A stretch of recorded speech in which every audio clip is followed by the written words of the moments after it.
4 sultan, itu juga ada 200 kamar untuk wanita. Serius. Jadi kalau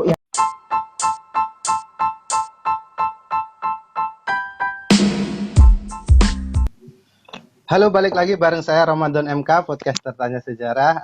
Kali ini saya sudah kedatangan tamu. Podcast Tanya Sejarah kali ini kita akan ngobrolin tentang sejarah atau situs bersejarah di Ottoman. Nah, sebagaimana kita ketahui bahwa Ottoman ini adalah salah satu imperium Islam terbesar di dunia, begitu. Dia memimpin imperiumnya ini sekitar 600 tahunan lebih lah, begitu, atau sekitar 6 abad. Nah, kali ini podcast Tanya Sejarah sudah kedatangan tamu. Beliau adalah pimpinan redaksinya hidayatuna.com, adalah portal berita Islam yang terkini di Indonesia, begitu. Beliau adalah Bung MJ Ja'far Shadiq. Halo, apa kabar Bung MJ Ja'far Shadiq? alhamdulillah baik-baik sehat. Gimana puasanya? Lancar masih? Lancar lah. Ya. PSBB ya. Kantor mulu. Nah, kita di kantor terus sama 2 bulan. Nah, kali ini kita mau ngobrolin tentang sejarah situs Ottoman. Nah, kenapa saya mengundang Bung Ja'far Shadiq ini? Karena memang selain dia memang memiliki ketertarikan terhadap sejarah-sejarah Turki, khususnya Ottoman, beliau juga beberapa kali pernah berziarah langsung lah. Berapa kali baru sekali. Itu tahun berapa ya? Kalau boleh tahu. Lalu tahun kemarin itu. Tahun kemarin ya. Iya ya. Nah, nanti kamu bisa bagi atau share ke teman-teman pendengar podcast lah, Tanya Sejarah khususnya, terkait dengan apa saja sih dan situs-situs sejarah Ottoman yang mungkin paling berkesan begitu. Tapi sebelum masuk ke obrolan itu, saya pengen nanya ke Bung Ja'far sendiri. Kalau Bung Ja'far sendiri melihat Ottoman itu sebenarnya gimana? Kalau melihat Imperium Ottoman, silakan.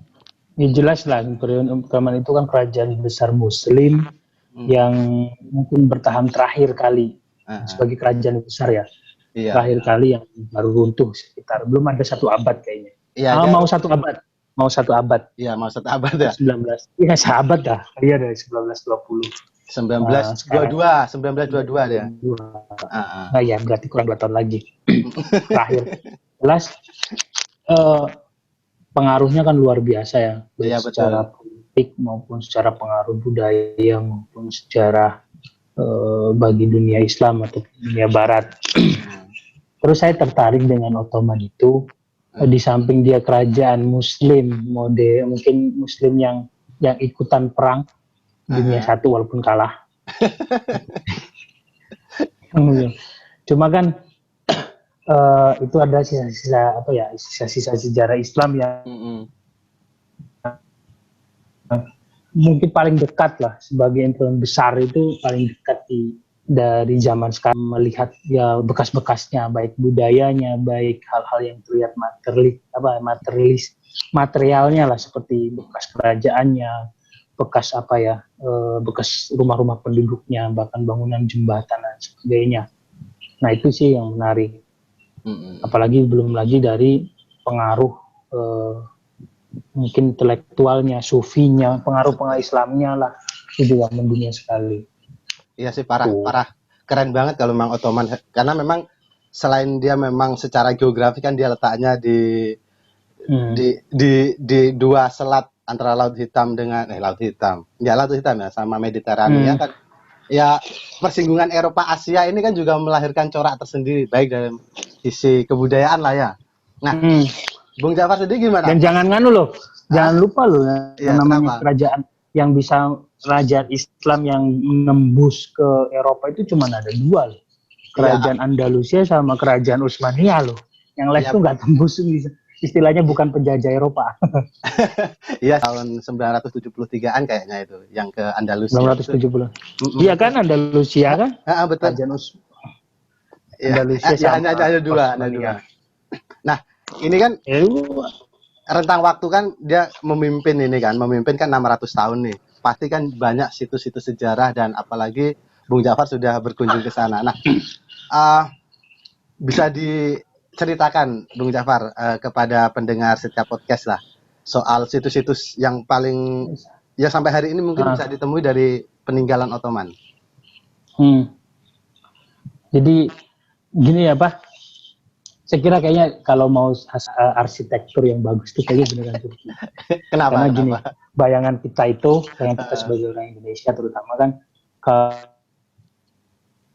kalau kita melirik ke kerajaan yang ada di Nusantara itu kan bekas-bekasnya paling ya, karena mungkin kerajaan dulu kalau bangun itu pakai kayu kali ya, kerajaan Demak kan kita juga tahu kan di mana istananya, cuma mentok Masjid Demak, Masjid Kudus, terus kerajaan mungkin yang masih berdiri secara kokoh bangunan kerajaan Islam itu kan yang benteng-benteng terakhir di abad, maksudnya yang dibangun 1800-an kayak Jogja di Mataram di Jogja, kerajaan di Melayu di yang Riau itu lupa saya.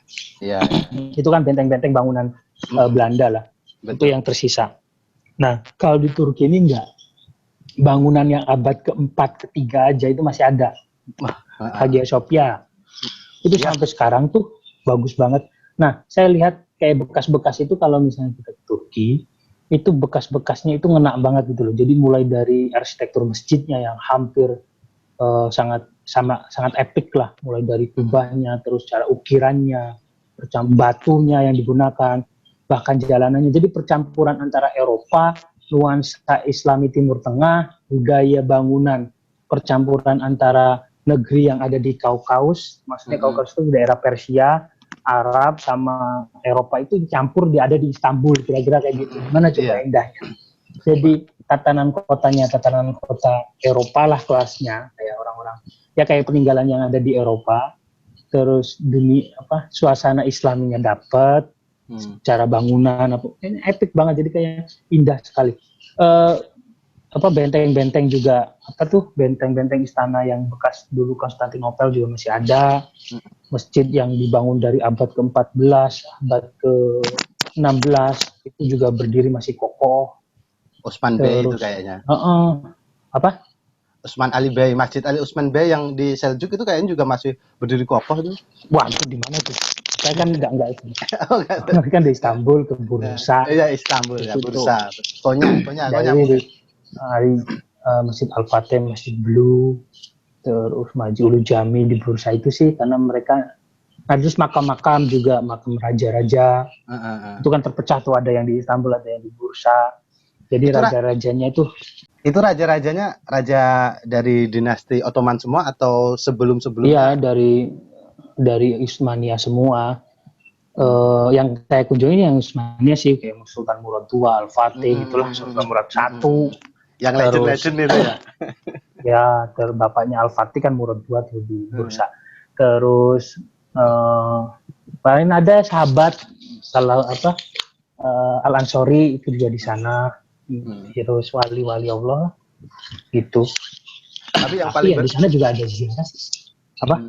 Yang paling berkesan memang arsitekturnya ya, kamu melihatnya kemudian. Arsitektur top, masjidnya top benar-benar. Jadi suara dalam masjid itu kayak misalnya si qiraah atau yang adzan tuh kayak udah kayak beneran kayak di studio bioskop itu, tahu nggak? Kalau di Indonesia kan nggak ada yang kayak gitu, susah gitu. Karena memang arsitektur, balik lagi. Mungkin orang kan zaman dulu kan nggak ada mikrofon, nggak ada sound. Jadi kayak orang teriak tuh bisa menggema gitu loh. Terus keindahan lautnya memang kayaknya Istanbul itu rebutan dari dulu kayaknya memang indah sekali. Perbukitan menjulang ke selat Bosporus kan, depan ke laut, belakang laut juga gimana. Itu yang dua gunungnya. Itu yang laut Mediterania bukan sih? Itu Mediterania. Masuk kayaknya ya. Iya sih, kita nyebut, aku nggak tahu ya, selat Bosporus kok gitu. Oke. Selain itu apa lagi? Apa bangunan situs sejarah Ottoman yang berkesan lah? Terus banyak lah, ada tiang yang pemberian dari Mesir, ya, terus Istana Topkapi yang isinya itu kan banyak bekas-bekas. Jadi yang dulu di Mekah sama Medina itu kan dulu kan di bawah kekuasaan Utsmani kan. Itu kan ketika Saudi menguasai itu semua peninggalan sahabat, semua peninggalan Nabi itu kan dibawa ke istana Topkapi jadi museum. Jadi mulai dari sendal Nabi, baju Fatimah Zahra, pedang-pedang, tongkat Nabi Musa juga ada coba. Enggak, tongkat Nabi Musa juga ada, banyak lah. Dan itu nggak bisa di video kan, cuman kita nyuri-nyuri aja sih di foto. Jadi mulai dari mushaf itu, karena memang mungkin pas waktu Utsmani kalah dan melepaskan wilayah Jazirah Arabia atau Jazirah Saudi, itu semua barang-barang itu diangkut. Itu di mana tadi lokasinya yang untuk situs di Istana Topkapi itu belakangnya Hagia Sophia. Itu tempat Sultan, itu juga ada 200 kamar untuk wanita. Jadi kalau yang kamu itu loh, film-film Huran dulu itu loh, apa sih? Abad Kejayaan. Kejayaan. Ya, betul. Jadi memang sisi gelapnya itu ada, sisi gelap lewat. Dia punya selir ratusan, kamarnya 200 gimana selirnya. Kebayang. Bayangkan rajanya bebas banget, namanya juga raja ya. Sultan, Pak. Gitu, Sultan. Nah, itu sih. Terus ya paling ziarahnya ya masjid, terus makan. Jadi mereka juga ziarah loh, walaupun madzhab Hanafi tapi ziarah. Karena mungkin secara kan Ahlussunnah juga. Selain di Istanbul, kamu waktu di Turki itu kemana aja? Selain di Istanbul atau di Istanbul aja? Bursa ada 3 kota, Izmit juga. Kalau di Bursa itu apa situs bersejarahnya? Kayak sama, cuman lebih ke pegunungan. Bagus ya view-nya. View-nya enggak juga sih kebagusan di Istanbul, cuman dingin lah, kayak apa ya? Tapi jauh sih, maksudnya cuman kayak puncak gitu, cuman jauh, tapi kalau puncak kan deket ya, itu jauh. Tapi kayak kalau pas musim salju di sana ada salju gitu loh. Makan pas waktu di sini nggak ada salju kan pas, tapi emang dingin. Dari situ juga kayak makam raja yang ayahnya Al-Fatih juga di sana kan, Murad II. Terus masjid Jami. Terus dulunya juga katanya ada juga kan pernah pusat pemerintahan gitu loh. Saya itu kan tertarik ke sana tuh sebenarnya. Bayangkan. 2 guru besar kita yang merubah mindset di UIN itu kan lulusan Turki. Pertama Profesor Komarudin Hidayat, yang satu Profesor Amin Abdullah. 2 rektor UIN Jogja yang di Jakarta. Itu 2 yang merubah mindset UIN dengan memasukkan filsafat ke tasawuf atau mengkomparasikan filsafat Barat dengan Timur.